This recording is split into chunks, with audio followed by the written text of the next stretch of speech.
Shalom Chavrim. It is such a privilege to be able to come and speak with you guys.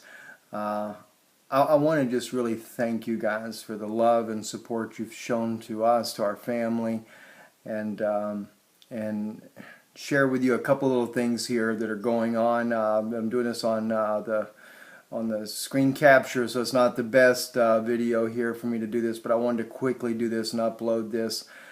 And I wanted to share with you one. I was reading in Psalm 78, I believe it was, the other night.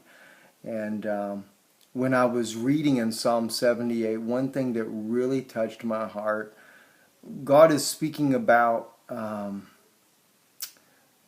it's more of a prophecy for the future for Israel.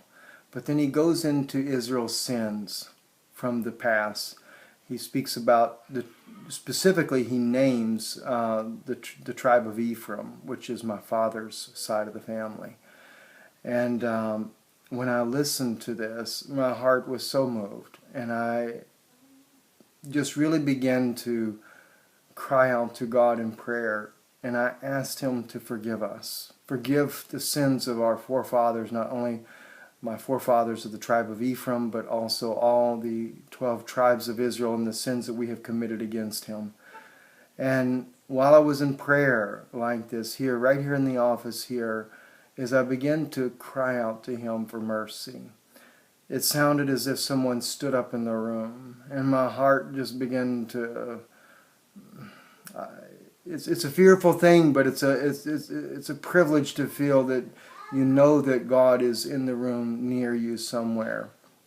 And another thing, my wife was bringing to my attention that Israel, Benjamin Netanyahu, I believe is the one that actually has said this, was speaking about how that all the world is turning against Israel. And it's so true. Everywhere we see, the world is turning against Israel.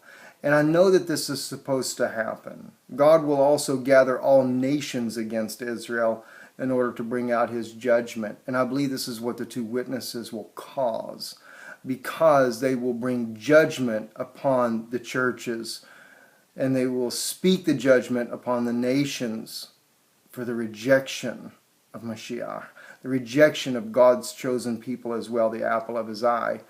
And in light of this, something struck my heart very interesting that I wanted to ask you about and ask you to be a part of with us here. I want to take and make a video.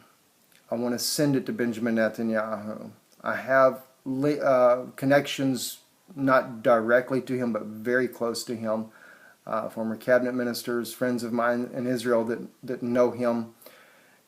And I want to make a video. I'm asking you guys out there, if you would take, and I'd like to put it together this weekend, so if you can take your family, your friends, anyone that you have that would be a part of this with you, send me about a 10, 15 second, it could even be less, video of your family to israelreturns@aol.com. Take a short video for me, upload it in a file, send it to me via email, showing your support that you stand with Israel. In your email, make sure you note to me the name of your family, where you're from. Make sure you say that on the video, whatever it may be, like the Holbrook family in Montana, whoever it may be, Louisa in England. My brain will get crazy here in a minute. Mina in Washington, Mina and Jay Lee in Washington, D.C. Wherever you are, just show your support in however you want to do that you stand with Israel. I want our Prime Minister to know that there are Christians out there all over this world.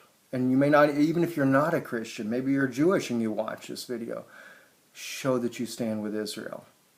And we're going to put all these, and I'm asking for your permission now to put your video with everyone's. And if it's a little bit too long, I'll have to edit it down, because I've got to try to keep as rapidly as it can go through there. But I want to send it to him, and I want him to see, and the world to see, that there are those believers that love and stand with Israel. God bless you. I love you. Thank you for all that you do for us. Amen. In the name of Yeshua HaMashiach. Amen.